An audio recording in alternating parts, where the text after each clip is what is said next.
जे एग्रीमेंट जानायखौ बिथाङा गनांगौमोन किन्तु एग्रीमेंट जाबानो सासे कनविक्टेड मानसिखौ इजि दिहुननो हाया आरो बे फिन मोनसे गोदान भिडिअ बरायलायबाय तो लोगोफोर बे समाव आं नोंथांमोननि गेजेराव माखासे गोनांथार आपडेट शेयर खालामनो थाखाय नैबे भिडिअखौ लाबोनाय जादों।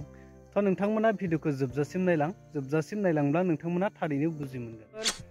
दिनै 29 नभेम्बर मानगोनां रन्जन दैमारी सार जाय एनडिबिनि गायसनगिरि बिथांनि दिनै कर्टआव बेल हियारिंनि दिनै डेट बा तारिख दिनैनि दिना माबायदि जागोन जों बर' रायजो राजाफोरनि गोसोआव माने गोबां सानखांनाय माने गोबां सोंलु जागासिनो दि दिनैनि दिनाव मा जागोन बा बिनि जे उदां अख्राङाव फैनो हागोन ना हाया मानगोनां रन्जन दैमारी सारा बिनि गोबां जोंनि बर' रायजो राजाफोरनि गोसोआवनो माने साननाय फैगासिनो दङ।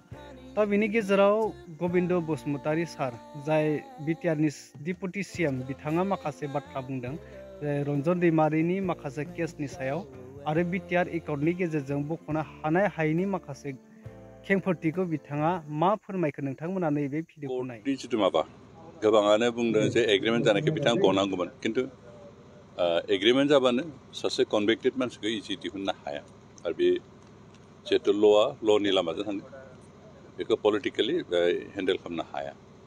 दिनै सोरबा प्राइम मिनिस्टारा बुंबाबो चिफ मिनिस्टारा बुंबाबो बिथांखौ हगारदो होनना बुंबाबो कर्टआ बेखौ मानिनो हाया। बेनिखायनो कर्टनि खामानिखौ बोस्रांनो कर्टनि हेफाजाब लानांगोन आरो बेबायदि हिसाबै रन्जन दैमारीया जितु कनविक्टेड जानाय बिथांखौ जों दिहुननो थाखाय जेलनिफ्राय दिहुननायनि जि बेबस्था बेखौ खालामनो थाखाय जों कर्टआवनो केस गेलेनाय जादों आरो बिथांखौ दिहुननो थाखाय जों बेल पिटिसन होनायजों लोगोसे सिगांनि जि कनभिक्सन होदोंमोन माबाया जोंहा लवार कर्टआ बेखिनिखौ रिभिउ खालामफिननांगौ होननानै बिदि मोनसे आपिल खालामनाय जादों आरो बे आपिलनि बेसिसाव बिसार खालामनानै हयथ' माखासे केसखौ रेहाय होबाय किन्तु दाबो माखासे केस दङ जों आसा खालामदों बिथांनि बे गासैबो केसफोरखौ कर्टआ बिजिरना नायगोन आरो बेखौ हायोब्ला सिगांनि जिखिनि केस जि केसाव बिथांखौ कनभिक्सन होदोंमोन बे हयथ' रेहाय जानोबो हागौ जों बेखौनो आसा खालामदों। बेनिखायनो बे गासैबो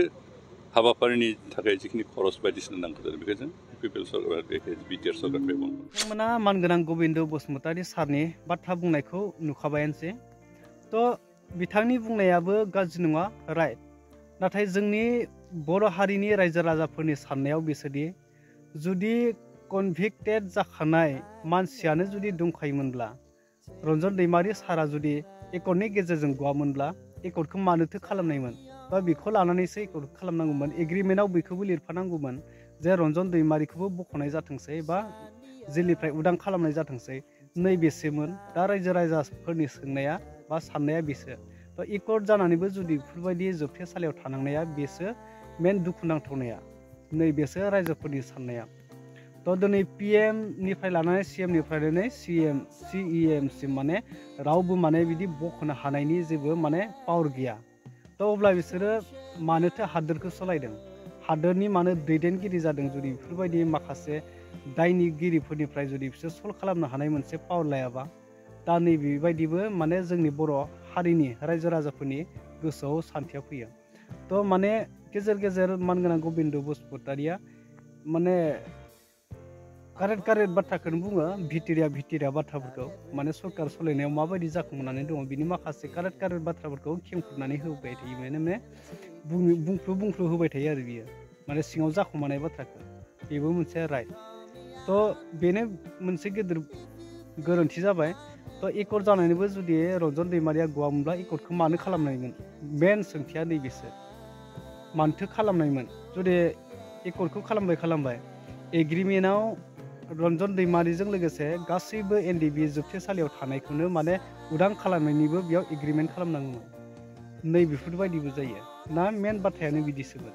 थ' लोगोफोर नोंथांमोना बिनि सायाव मा फोरमायनो सानो कमेन्ट खालामनानै फोरमाय आरो दिनैनि जानो गोनां बेल हियारिं बेयाव जों गासैबो बर' रायजो राजाफ्रा आर'ज खालामनांगौ जे दिनैनि दिनाव बिथांनि मानगोनां रन्जन दैमारी सारनि फिथाइया गोदै जायो आरो मोजां फिथाइ थायो आरो बिथाङा थाबैनो उदां अख्राङाव फैनो हानायनि जों बयबो आर'ज खालामनांगौ। थ' लोगोफोर बेखौनो नोंथांमोननो शेयार खालामनो थाखाय भिडिअखौ लाबोनाय जादों।